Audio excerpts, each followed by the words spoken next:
Magandang gabi po, Luzon, Visayas at Mindanao.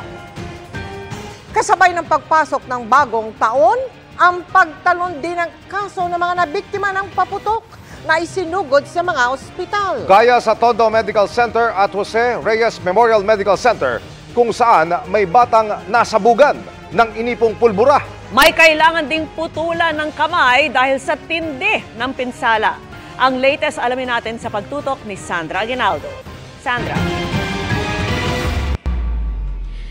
Mel, Emil, Vicky, ngayon nga pong araw na ito ay biglang taas yung bilang ng mga nasugatan dahil sa paputok sa pagpasok ng bagong taon. Kabilang po dyan ang ilang bata po na namulot ng gamit na paputok kaninang umaga. Hindi mo akalaing kamay ito ng tao matapos masabugan ng paputok. Kaya kinailangan tuluyan ng putulin. Naka-confine pa rin ang pasyente sa Tondo Medical Center. Heavily intoxicated yung patient, hindi niya alam kung ano yung nakaputok sa kanya. Pero most likely baka may hinawakan siya na malakas na paputok. Kaya nag-result sa ganong klaseng injury. Isa lang siya sa mga itinakbo sa ospital dahil sa paputok na umabot na sa halos 4 na po kaninang umaga. Pero nadagdagan pa ngayong maghapon. Kabilang sa dinatnan namin sa emergency room, ang 9 na taong gulang na batang ito. Nagka-second degree burn siya sa muka at sugat sa kamay matapos masabugan ng pulbura pasado alas 8 ngayong umaga. Yung bata nagpaputok po, bigla niya po kasing sinindihan, tas eto na mabiglang tingin, sa kanya sumabog po sa mukha niya. Anong paputok daw po yun? Fountain daw na pinagsama-sama daw po. Kumbaga mga tira-tirang paputok. Nag-ipon din ng pulbura ang batang ito mula sa mga gamit na paputok kasama ang isang kaibigan. Nakakuha po siya ng Goodbye Philippines. Tapos nilagay yung mga pulbura po, nilagay niya po sa cups. Yung nangalahati na po yung mga pulbura sa cups. Nagsindi po siya ng posporo. Yung namatay po yung sa posporo, may baga pa po, napunta po dun sa pulbura, bigla po sumabog. 2 lalaking nasa edad naman ang nabiktima ng ipinagbabawal na Goodbye Philippines na pumutok malapit sa kanila. Sa Jose Reyes Memorial Medical Center, may humabol pa ring ilang pasyente ngayong araw. Umakyat sa 89 ang firecracker-related injuries ang dinala dito mula sa 17 kahapon. 10 ang kailangang operahan. Isa dito kailangan putulan ng kamay dahil sa laki ng pinsala. 40-year-old male na may sinasaway na mga bata na nagpapaputok na accidentally na sumabog sa kamay niya. So yung mangled injury po ay na-OR naman na, so na-amputate po yung kamay ng patient.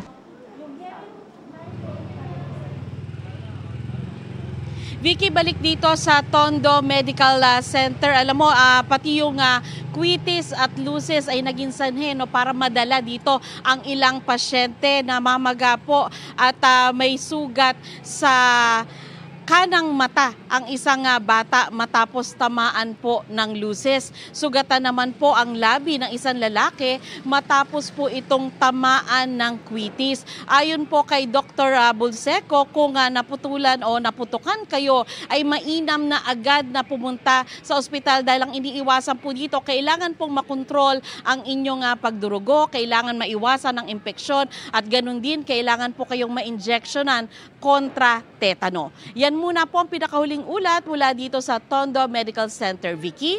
Maraming salamat sa iyo, Sandra Aguinaldo. Paputok na hindi agad sumabog ang ikinasugat naman ng isang 13 taong gulang na binatilyo na isinugod sa ospital sa Quezon City. May nalapnos din ang kamay habang ang ibang isinugod ngayong bagong taon, binugbog o naaksidente sa kalsada. Nakatutok live si Ian Cruz. Ian. Mel, nasa operating room pa rin itong East Avenue Medical Center ang 13 anyos na lalaki sa pag-asa nga na maisalba pa ang 2 kamay nito na nasabugan ng mga pinulot na paputok.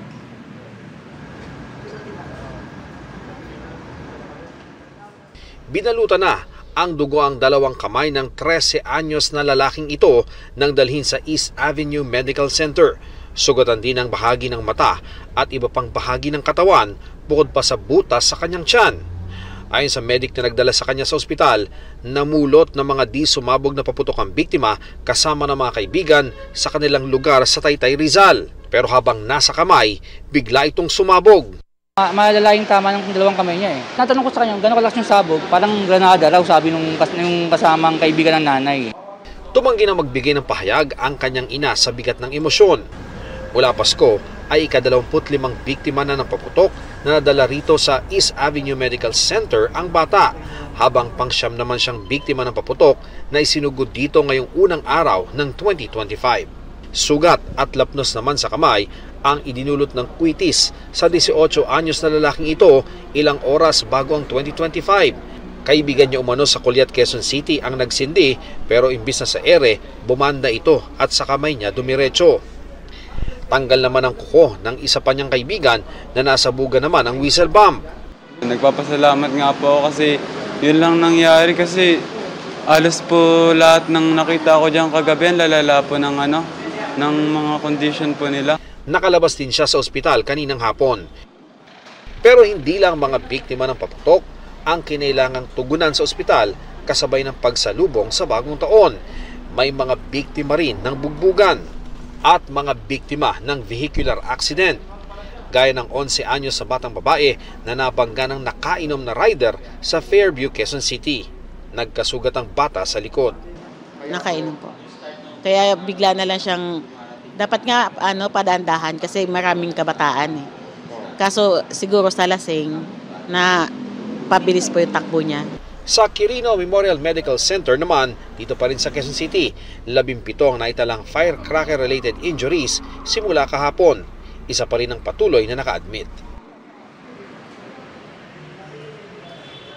Ilang araw pa rin naka-alerto ang mga medical personnel sa iba't ibang mga ospital. Kaya naman patuloy na paalala ng mga otoridad doon sa mga magulang at mga guardian, huwag hayaan yung mga bata na mamulot ng mga hindi sumabog na paputok para iwas peligro. Yan ang latest mula rito sa Quezon City. Happy New Year sa iyo, Mel. Happy New Year din at maraming salamat, Ian Cruz. Iniinda naman ng isang bata sa Cavite ang tinamo niyang lapnos sa katawan matapos masilaban ng pinaglaro ang boga. Nakatutok si Dano Tingkungko. Napurnada ang masayasanang salubong sa bagong taon na mag-inang itago natin sa pangalang Rachel at Michael dahil lang sa ipinagbabawal na boga. Lagi lang po siyang nakahiga. Minsan po naiyak. Ba't daw nangyari sa kanya yun? Hindi po siya makakapasok kasi bawal po ma-expose yung sugat niya sa mga baka daw po ma-infection. Nalapnos ang kalahati ng katawan ng bata matapos masilaban ang damit ng bogang pinaglaruan nilang magkakaibigan.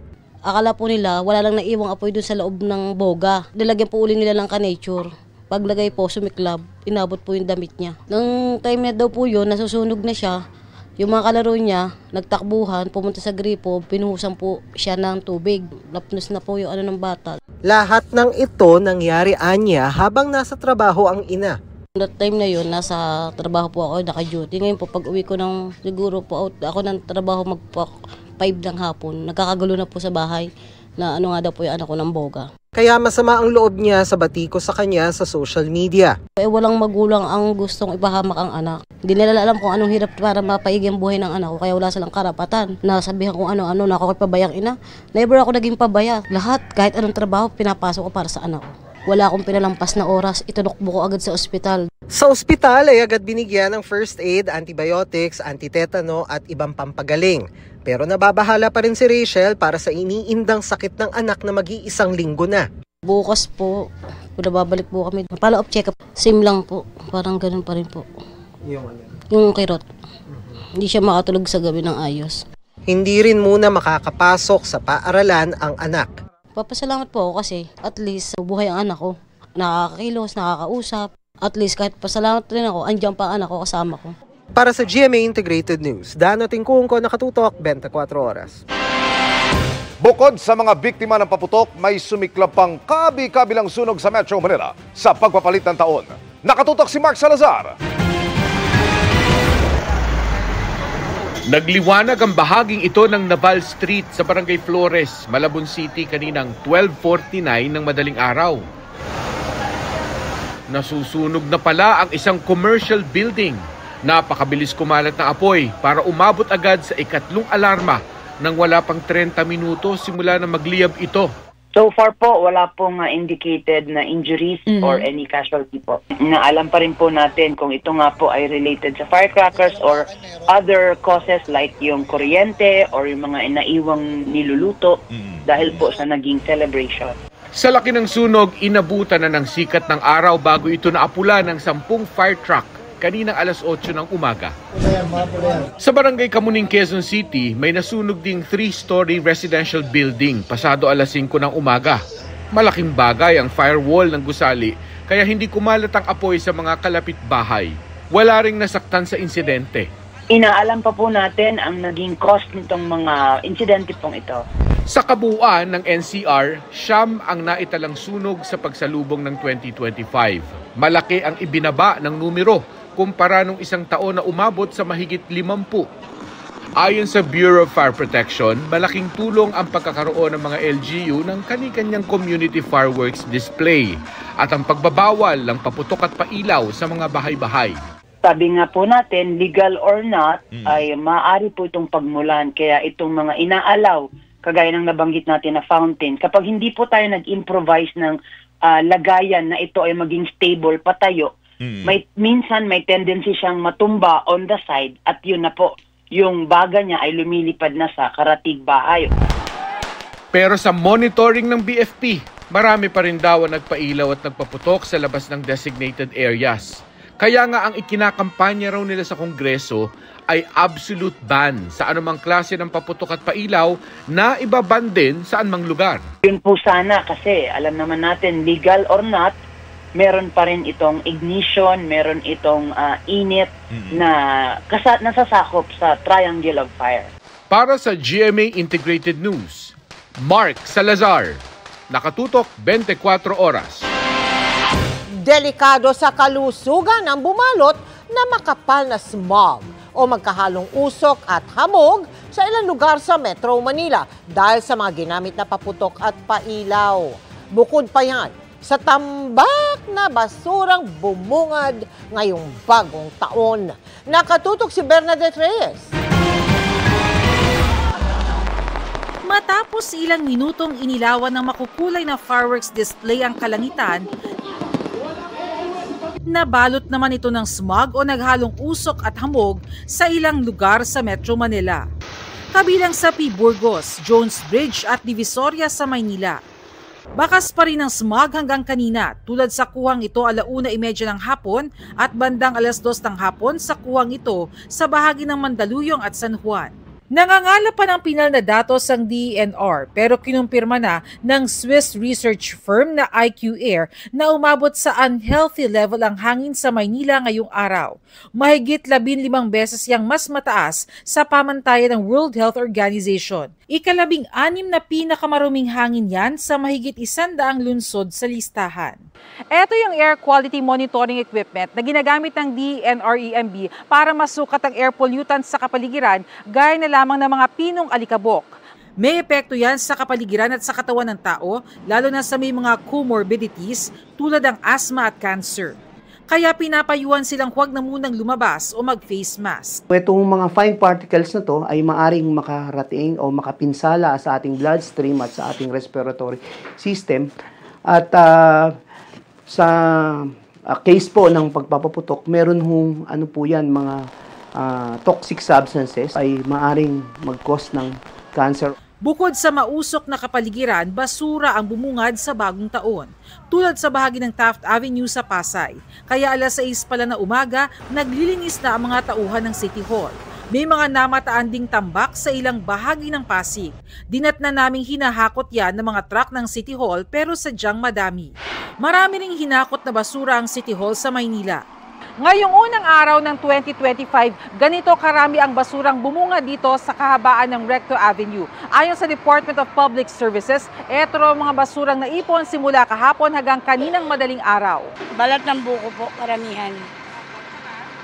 Usual na basura rin po. Natural lang naman po pag bagong taon, talagang maraming basurang ganyan. Para sa GMA Integrated News, Bernadette Reyes, nakatutok 24 oras. Sabay sa unang araw ng 2025 naman ang taas singil sa tubig ng Manila Water at Maynilad. Pati ang pagiging epektibo ng dagdag kontribusyon sa SSS. Pero hindi lang yan ang posibleng dagdag gastos ngayong taon. Nakatutok si Maki Pulido. Bagong taon, bagong taas singil sa ilang mga bayarin. Simula ngayong araw, unang araw ng 2025, epektibo na ang taas singil ng Maynilad at Manila Water. Kung customer ka ng Maynilad, 7 pesos and 32 centavos per cubic meter ang average na dagdag singil. 5 pesos and 95 centavos naman sa Manila Water. Sa Marso na uli magkikwenta ang MWSS Regulatory Office kung magkakaroon ng pagbabago sa singil ng mga water concessionaire. Sa taas ng mga bayarin, hindi pa nababayaran ni Marites ang singil sa tubig mula noong Nobyembre. Kaya habang sarado ang maraming negosyo noong bisperas ng bagong taon, magdamag na bukas ang kanilang karinderya para makaipon ng pambayad.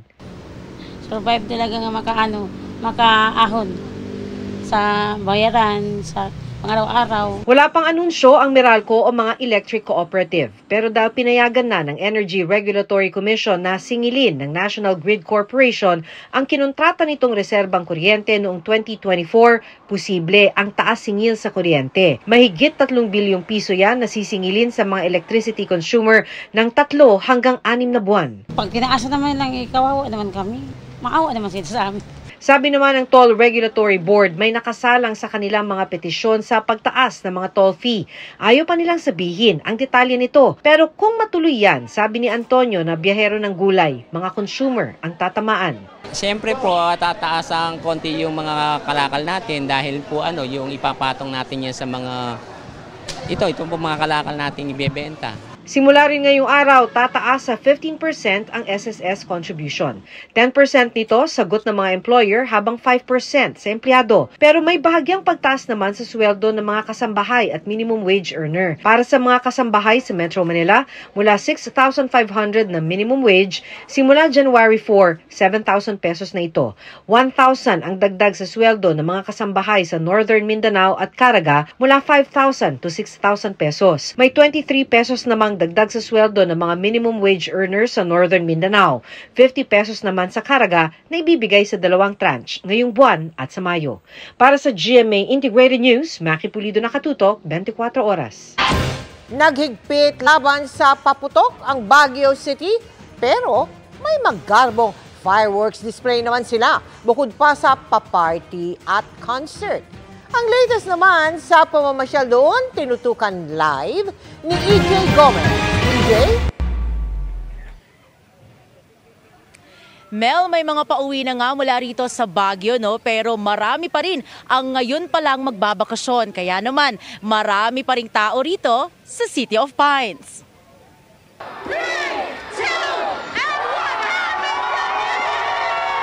Pinainit ng masayang salubong sa 2025 ang maghinaw na klima ng Baguio na sumadsad pa sa 15 degrees Celsius sa isang punto sa Magdamag. Sobrang saya po, super saya talaga. Napakasaya po sa Baguio. Thank you Baguio City. Happy New Year! Maraming nagtipon sa pa-DJ party sa Burnham Park bago pa ang salubong. Pati sa concert sa Melvin Jones Grandstand. Kanya-kanyang latag ang mga pamilya at magbabarkada ng banig at camping chair. It's refreshing. It's a new experience and quite frankly, enjoy yung mga bata. Ganda ng weather. At ngayong unang araw ng 2025, may ilang maaga pa lang nasa mga pasyalan na. Dito sa kilalang pasyalan na Burnham Park, marami sa mga kababayan natin ang sinusulit daw ang oras nila sa pagbabakasyon. Yung iba sa kanila nandito na bago pa ang pagsalubong sa bagong taon. Yung iba naman, first time daw at enjoy sila sa pag-ride nitong mga bisikleta sa cold weather. Naku, saya ma'am. Tapos, masarap yung hangin, malamig. Na-miss ako pagdating ko dito. Goods, 100%. Ang iba, kaninang umaga lang dumating sa Baguio. Gusto namin experience yung mga strawberry taho, yung mga nagba-bikings po. Ang sarap sa feeling po na malamig po yung... Tila shifting dahil papalit naman sila sa mga paalis na. It was very nice. We've been here since the 30th, so we've been around Baguio. Last night, we visited several spots. We've watched the paputoks. Last night, it's perfect. Maliban sa community fireworks, may total ban sa unregulated fireworks sa City of Pines na nakatulong umano sa mas maayos nilang salubong sa 2025 ayon sa City Hall. Mel, pasado alas 7 na nga ng gabi, no? At ganito yung eksena dito sa Burnham Park. Dito sa Burnham Lake, marami pa rin sa mga kapuso natin ang nag-e-enjoy sa boat riding. Sabi kasi ng mga nakausap natin, no, mas enjoy o sulit daw kapag ganitong gabi na dahil mas malamig. Kaya nga naka-jacket na rin talaga tayo, no, Mel? May ilan naman na naglalakad-lakad lang. Ayan, nagmumuni-muni. Yung iba nga nakita natin, no, kasama pa nila yung kanilang mga fur babies. Mula rito sa Baguio City, nagsasabi po ng Happy New Year sa lahat po, no? EJ Gomez, para sa GMA Integrated News. Mel? At sa lahat kayo na nandyan sa Baguio, Happy New Year din. At syempre, sa'yo din, EJ Gomez, maraming salamat. Bagong pag-asa rin para sa mga nakapiit ang 2025 dahil lalong lumalapit ang paglaya ng ilan sa kanila. At habang naghihintay, may mga nabigyan ng pagkakataong makasama ang kanilang mahal sa buhay. Nakatutok si Oscar Oida. Magkalingkis ang mga braso't kamay at halos di mapaghiwalay si Mang Kaloy, di niya tunay na pangalan, at ang kanyang misis na dumalaw sa kanya sa Manila City Jail. First time kasi nilang di sinalubong ang bagong taon ng magkasama, kaya bumabawi kanina. Nakulong kasi si Mang Kaloy, 3 buwan na ang nakakaraan dahil sa droga. Ganun po talaga kami kahit sa labas po. Lagi ako nakayakap sa kanya. Malungkot po yung mga anak ko, hinahanap po siya. Nag-iiyakan. Mahirap din po kasi wala pa naghanap po yung plan. Siya lang po yung naasahan namin. Napaiyak naman si Mang Julio, di rin tunay na pangalan, nang makaharap ang kabiyak. Naaawa siya dahil kahit may kapansanan, pilit itong nagdala ng pagkain lalo't bagong taon. Wala naman po siyang trabaho kundi nanghihingi na lang po siya para idala lang sa akin. Then sabi ko pag nakalabas ako, ako naman maghanap buhay sa Bicol. Pero hindi tulad nila, ni Anino ay walang dumalaw kay alias Buboy. Naiiyak na lang ako. Talagang ganun, hindi ko po maano na dalawin nila ako o ano. Gayunman, tuloy ang panalangin niya para sa kanyang mag-ina na di na niya alam kung nasaan. Naging maganda na sana yung ano nila kahit wala ako, yung buhay nila. Nakalulungkot talaga lalo pag holiday ayon sa Bureau of Jail Management and Penology o BJMP. Kaya ganitong panahon, maraming nagtatangkang pumuga. Siyempre po nakakaramdam po tayo ng mga pagmimiss po na siyempre yung iba gustong makita yung pamilya nila, gustong makasama sa New Year. Kaya ilang araw na silang naka-red alert, binubusisi ang bitbit ng mga dumadalaw. Para makatulong sa mga nalulungkot, nag-set up sila ng idalaw para makausap ng mga nakakulong ang mga mahal sa buhay online. Bukod pa yan sa mga aktibidad at mga posibleng kabuhayan gaya ng mga barbershops, massage parlor, patahian at iba pa. Normally yung boredom tsaka yung pagkabagot yan ang pinagsisimulan ng gulo. Kinakailangan meron siyang outlet o output ng kanyang stress. Posibleng makatulong din yan sa tunay na pagbabago habang hinihintay ang paglaya. Lalo't ang bawat bagong taon ay nangangahulugang may naitawid na naman silang taon ng kulong na kailangang bunuin. Pag ako po nakalabas, hindi na po siguro gagawa ng kalokohan kasi lumalaki na po yung mga anak ko eh. Habang lumalaki po sila, pwede po nilang gayahin yung mga pinagagawa ko. Para sa GMA Integrated News, Oscar Oida, nakatutok, 24 oras. Kanya-kanya ring New Year's Eve celebration ng mga paborito ninyong pagkapuso stars kasama ang kanilang pamilya at mga kaibigan. Makichika kay Nelson Canlas. Literal na happy heart si global fashion icon Heart Evangelista sa pagsalubong ng 2025 with her loved ones. Bukod sa sabay-sabay nilang pinanood ang fireworks, matchy-matchy pa sila ng New Year headbands and rings. Warmth of family love din ang in-enjoy ni Andrea Torres para sa New Year's Eve. Happy New Year! Happy din si Kapuso Morning Sunshine Shaira Diaz. Sa New Year's Eve celebration kasama ang kanyang pamilya na nag-enjoy pa sa mga pailaw. Swifty Heart, check. Home loan, paid. And personal growth, achieved. Barbie Fortesa can't be thankful enough sa achievements niya in 2024. Kaya naman excited na siya sa pagharap sa bagong taon. Nag-share din ng New Year snaps sa kanyang IG ang other half ng Barda na si David Dicauco. Quiet celebration naman ang pagsalubong ni Alden Richards sa 2025. May isinare pa siyang prayer sa kanyang social media account bago tumulak pa Amerika to celebrate his birthday tomorrow. BFFs unite for the new year. Sparkle artists Ashley Ortega at Shuvi Entrata na magkasama sa bagong taon. Ganon din si Mamang Pokwang na kasama ang kanyang best friend na si Kay Brosas. Team abroad naman ang Legaspi family this New Year. Enjoy sina Zoren, Carmina at twins na sina Mavi at Cassie sa kanilang stay sa Japan. Habang si Bea Alonso enjoying the sights and sounds of UK for the New Year. I-flinex niya sa social media ang ilang pics ng Borough Market at nanood pa sila ng stage play sa West End. Nelson Canlas updated sa Showbiz Happenings. Umakyat na sa 4 ang patay dahil sa mga pagpaputok sa buong bansa. 3 naman ang sugatan dahil sa ligaw ng mga bala. Nakatutok si June Veneracion. Nanganganib maputulan ng mga daliri ang binatilyong yan matapos masabugan ng paputok habang sinasalubong ang bagong taon. Bukod sa binatilyo, 9 na iba pang naputukan ang isinugod sa Johnny Villanueva General Hospital sa Bukawi, Bulacan. Karamihan sa kanila, nakatapak o natalsikan ng paputok. 7 taong gulang ang pinakabata.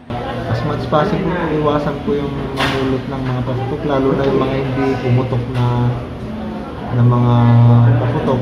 Ang mga magulang po, bantayan niyo po yung mga anak niyo. Nasabugan naman ng 5 stars sa ulo ang 44 na taong gulang na lalaki habang sinasalubong ang bagong taon sa Dagupan City.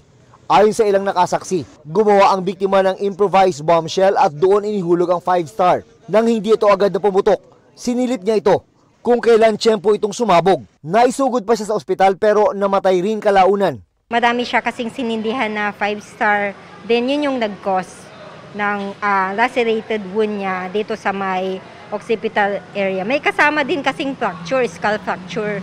Siguro na siya, nabagok din. Siya ang ika-18 biktima ng paputok na dinala sa Region 1 Medical Center mula December 20. Pinakabata sa kanila ang isang 8 taong gulang na lalaki sa San Fabian, Pangasinan na nasabugan ng boga noong December 30. Mula naman sa Cebu ang 2 dagdag sa death toll dahil sa paputok. Habang pumanaw na rin ang 77 taong gulang na naputukan sa Nueva Ecija na una na nating naiulat. Sayang at hindi na zero ang bilang ng naputukan ngayong taon gaya ng target. Bagamat pampalubag ng loob ng mas mababa ng 64% ang mga firecracker-related injuries sa bisperas ng taong 2025 kumpara noong 2024 base sa monitoring ng Department of Health. Pero maaari pa raw itong madagdagan kung may mga late report. Mas mababa rin ang bilang mula December 22 hanggang January 1 na nasa mahigit 300 kumpara sa mahigit 500 nung nakarang taon. Mas mataas naman ang bilang ng indiscriminate discharge of firearms o yung nagpaputok ng baril ngayong salubong sa 2025. 27 ito kumpara sa 20 nung nakarang taon. 5 ang nasaktan dyan, mas konti kumpara sa 7 nung nakarang taon. Maliban po sa 21 po na aresto ay may puti po tayong at large na suspect po bagamat suspects po bagamat sila po identified. Sa 6 namang insidente ng ligaw na bala ay 3 ang nasugatan. Yung 3 pong reported injured po as a result ng stray bullet po ay nadala naman po ito sa ospital at nalapatan po ng lunas po. So out of danger na po sila as reported to us. Para sa GMA Integrated News, June Veneracion, nakatutok 24 oras. Maraming turista at lokal din ang nakisaya sa pagsalubong ng bagong taon sa Boracay. Pero pagkatapos ng engranding selebrasyon kagabi, naku, mga basura naman sa dalampasigan ang bumungad kaninang umaga. At nakatutok live si John Sala ng GMA Regional TV. John.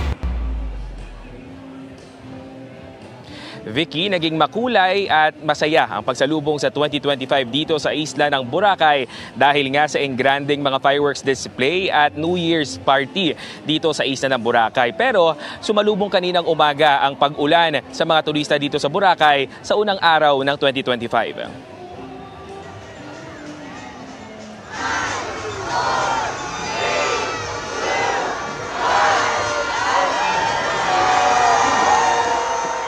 Sinalubong ng mga turista sa isla ng Boracay ang taong 2025 with a bang. Worth it ang paghihintay dahil pambihira ang fireworks display by the beach na pinaenggrande pang lalo for 2025. Pero nakadidismaya ang kalat na bubungad sa unang araw ng taon.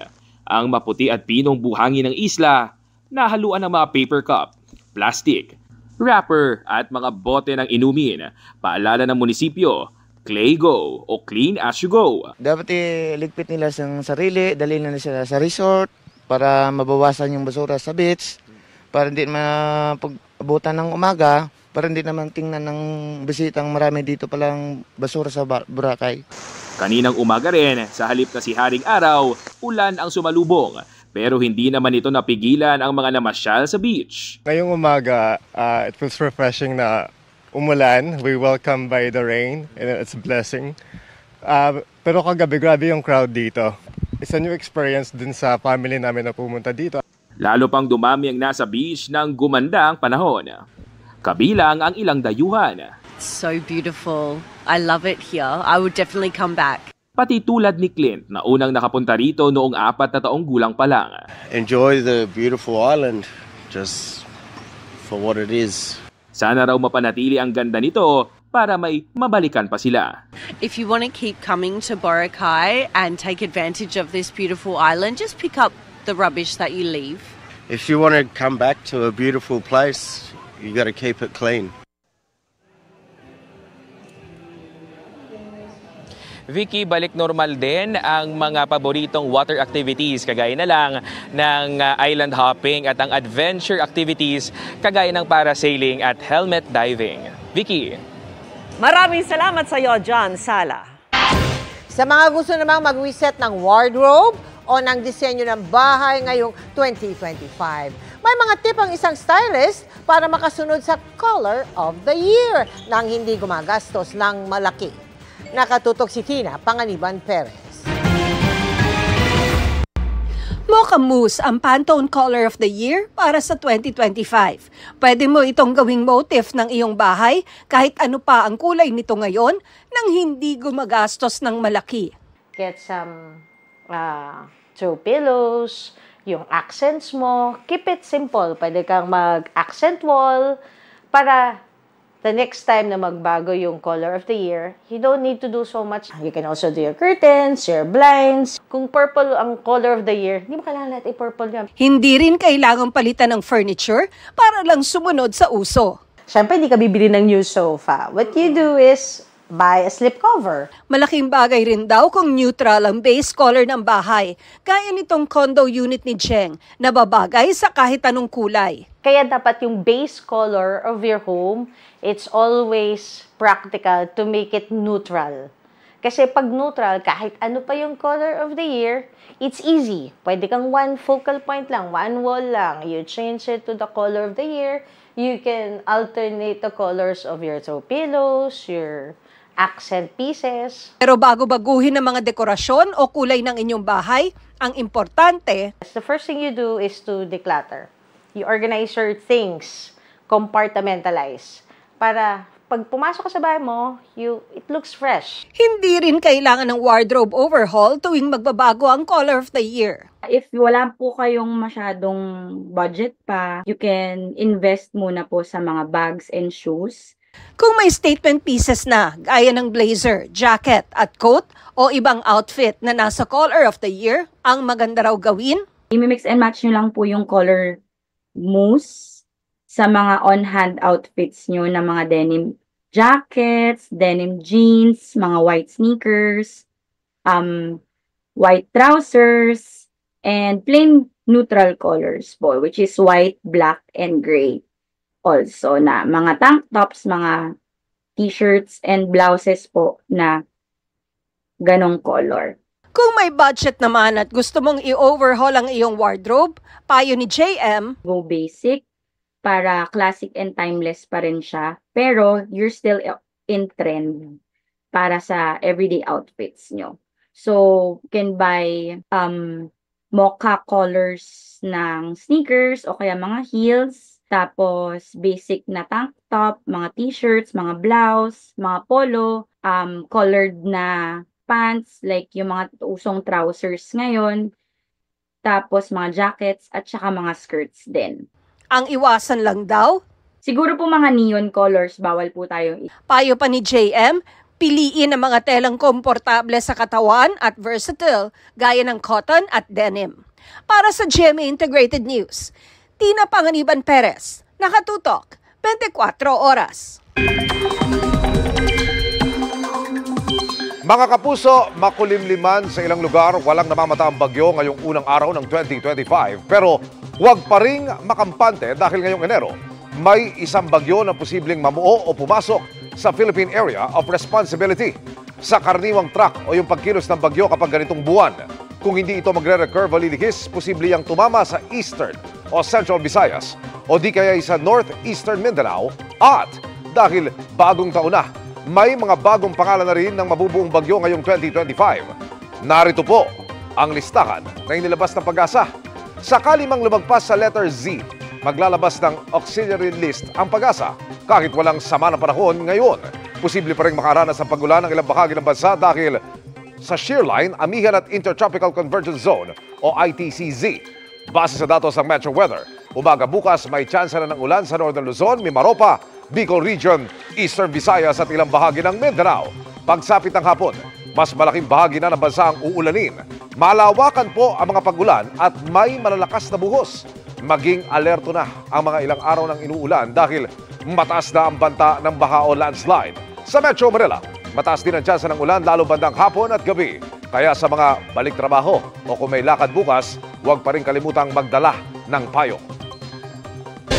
Bukas, balik sa realidad na ang karamihan. Kaya ngayong huling araw ng holiday, sumugod sa mga pasyala ng ilang pamilya para namnamin ang bakasyon.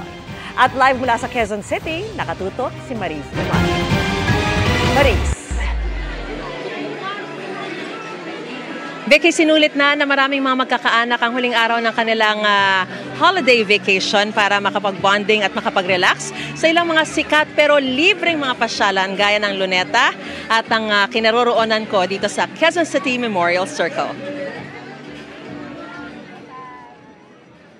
Maagang nagtungo rito sa Quezon City Memorial Circle ang pamilya Calope mula Caloocan para makapamasyal pa ngayong huling araw ng bakasyon. Hindi lang kasi si mommy ang balik trabaho na bukas, kundi balik eskwela na rin, pati ang high school at preschool niyang mga anak. Sinamantala na rin daw nila ang magandang panahon lalo't di raw sila nakalabas nung maulang Pasko. Tomorrow may pasok na. So ini-enjoy ko lang yung day na nandito yung anak ko. Kapag nasa school medyo talagang busy. Super important na dito para makasama ko yung family ko, makapag-banding kami. Ang pamilyang ito wala raw mintis sa pagdiriwang ng bagong taon sa Quezon City Circle sa loob ng 12 taon na. Ang kanilang handa na pagsasaluhan daw sa picnic area, spaghetti, fried chicken, kaldereta at dessert na mango graham cake. Every year po ito na po yung routine namin every New Year. Tapos naipasa ko na po sa mga anak ko. Nagbabike, as iniikot lang na po namin to dati. Kumbaga naging family tradition na talaga namin. Presko, nag-enjoy po yung mga bata. Ang kanilang mga anak nagbaon pa ng badminton pampalipas oras. At sa murang mga edad, nagsisimula na rin silang lumikha ng alaala sa lugar. Yung naglalaro po kami sa playground po. Masaya po kami pag nandito po kami. Galing naman ng Batac, Ilocos Norte pa ang pamilya Padilla. Umikot daw sila rito para magpapresko. Namiss namin ang Maynila, so namasyal po kami. At the same time, for family bonding na rin po. Lalo pang kumapal ang mga namamasyal sa circle habang humahapon. Isa sa pinakapatok ang playground na dinumog ng maraming mga bata. May naglalaro ng bubbles at may nagpapalipad din ng eroplano. May nag-enjoy humiga sa hammock. Meron ding nag-set up na ng tent. Naglatag na lang ng sapin para makapahinga.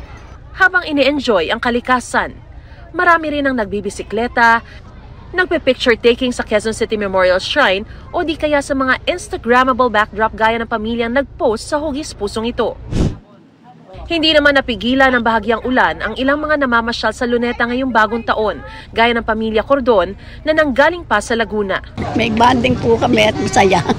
Pag ito pagkakataon, kami sama-sama pasalam. Bukod sa pamilya, dito rin piniling mag-date ng ilang lumalove life. Vicky, balik tayo dito sa Quezon City Memorial Circle. Habang gumagabi, mas lalo pang dumarami ang mga tao rito. Katunayan, kung makikita mo ay talagang punong-puno na ng mga tao dito sa aking buong paligid. Nag-enjoy sila dito sa may fountain area at dito sa nag-iiba-ibang kulay na Quezon City Memorial Shrine. At ang meron ngang paniniwala na kung ano yung ginawa mo sa unang araw ng bagong taon ay siya mong mararanasan sa buong taon. Kaya naman marami sa kanila ang kasama ang buong pamilya para mabiyayaan daw sila ng pagsasama ng buong pamilya sa buong taon. Happy New Year sa iyo, Vicky! Happy New Year at maraming salamat sa iyo, Mariz Umali. Naging makulay at enggrande ang pagsalubong sa bagong taon sa iba't ibang bahagi ng mundo. Tunghayan natin sa pagtutok ni Salima Refran.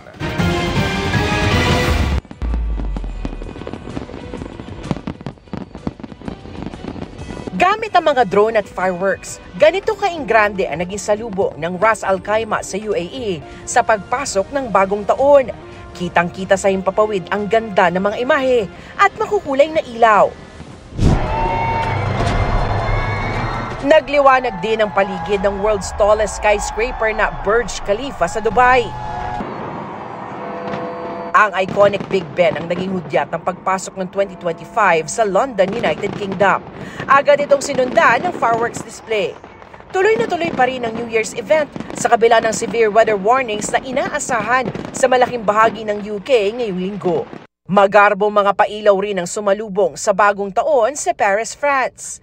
Libo-libo nagtipon sa Champs-Élysées Avenue para saksihan ang maingay at makukulay na fireworks. Nagliwanag at umingay rin ang paligid ng Damascus, Syria. Di dahil sa tensyon, kundi dahil sa mga fireworks display bilang bahagi ng pagpasok ng bagong taon. Hatid dito ang bagong pag-asa mula sa digmaan. Makikita rin ang ilan na may hawak ng Syrian flag sa pagdiriwang. Ramdam na ramdam din ang masayang pasok ng bagong taon sa Copacabana Beach sa Rio de Janeiro na tinuturing na isa sa world's most famous New Year's Eve celebrations. Tampok din doon ang ilang pagtatanghal. Ang landmark ng Germany na Brandenburg Gate, dinayo rin ang mga nakisaya sa pagdiriwang ng bagong taon. Marami sa kanila, bit-bit ang mga hiling at new goals ngayong 2025. Tampok naman sa Bangkok, Thailand ang eco-friendly fireworks na crafted daw mula sa sticky rice. Pinailawan yan sa kahabaan ng Chao Phraya River, kaya perfect view para sa mga nanood at nakiisa sa salubong sa bagong taon. Sa Hong Kong, daang-daang pailaw rin ang nagpakulay sa kalangitan sa Victoria Harbor.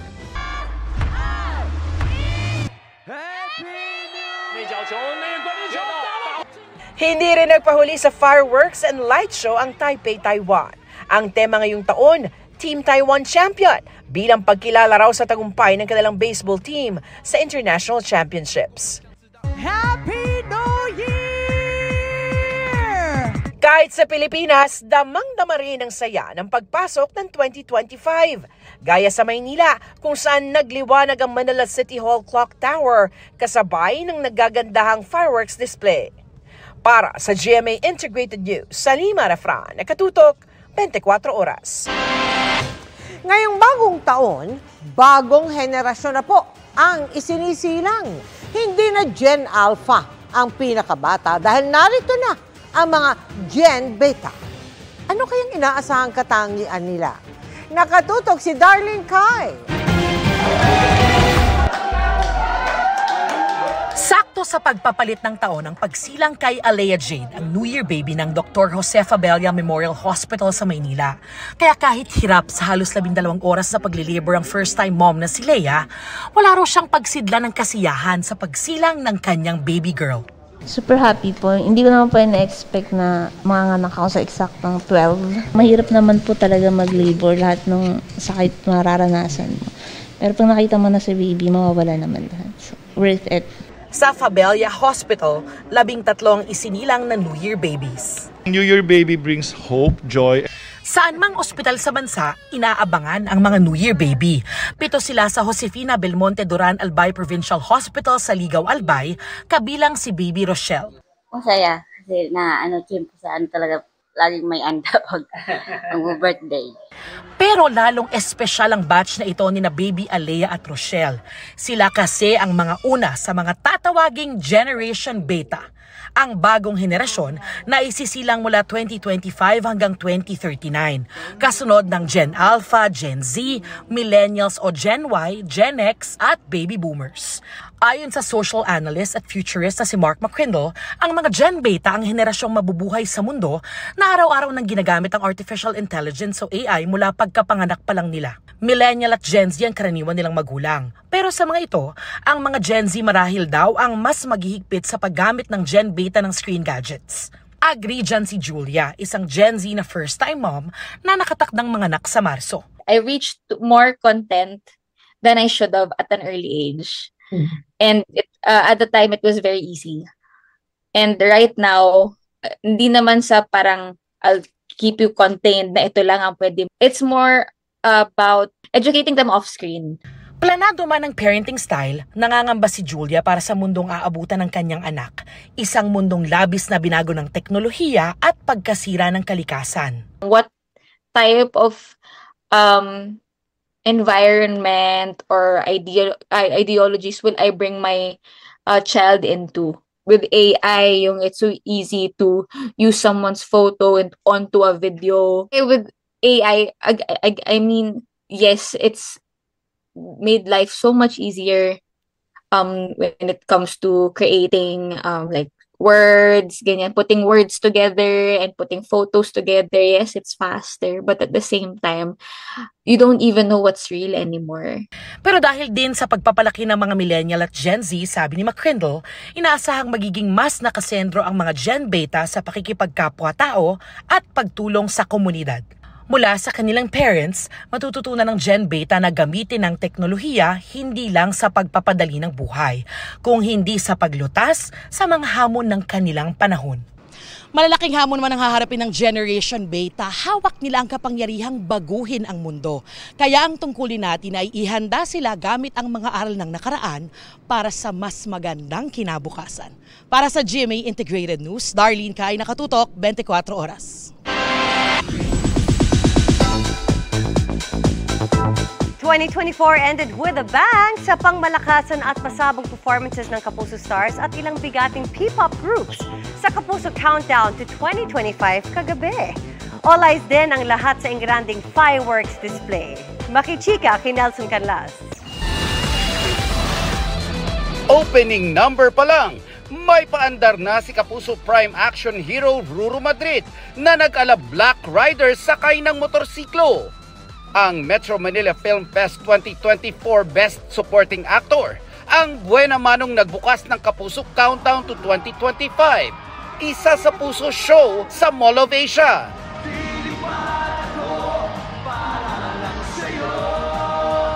Sinabayan pa yan ng all-out performances nina Asia's Limitless star Julie Ann San Jose at Raver Cruz na iplinex ang kanilang guitar skills. Very sexy naman si Sanya Lopez sa kanyang dance number. Kumanta naman sina Kailin Alcantara, Stephanie at Isabel Ortega. Pati si Asia's romantic balladeer Christian Bautista, The Class Champions at Kapuso Singers.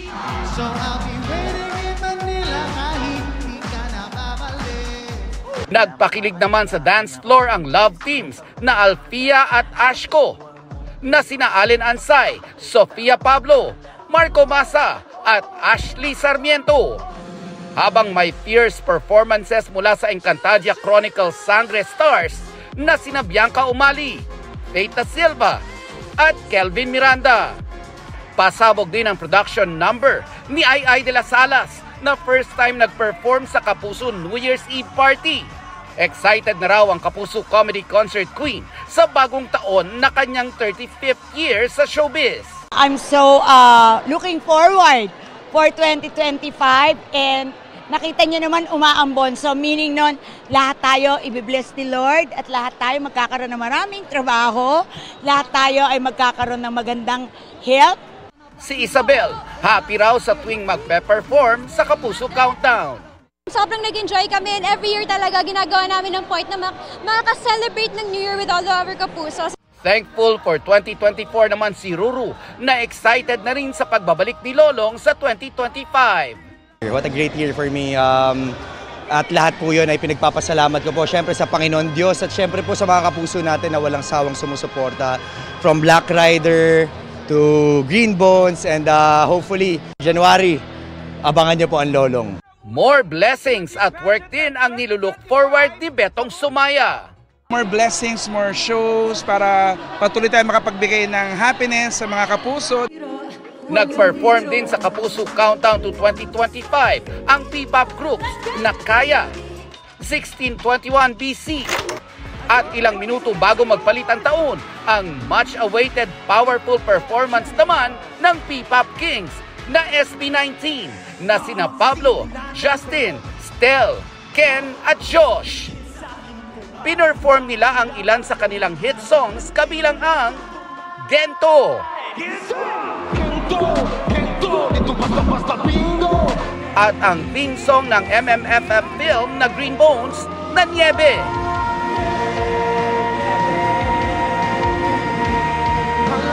Kahit umuulan, hindi nagpatinag ang performers at ang mga kapusong dumayo sa Mall of Asia para makiparty. Nasaksihan din ang isang bonggang fireworks display na hudyat ng pagsalubong sa taong 2025. 3, 2, 1,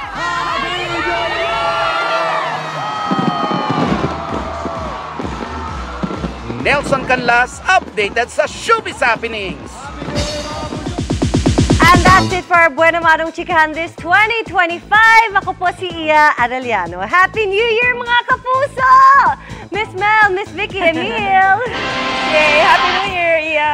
At yan ang mga balita ngayong unang araw ng 2025. Happy New Year mga kapuso. Ako po si Mel Tiangco. Ako naman po si Vicky Morales para sa mas malaking misyon. Para sa mas malawak na paglilingkod sa bayan. Ako po si Emil Sumangil. Mula sa GMA Integrated News, ang News Authority ng Pilipino, nakatuto kami 24 oras.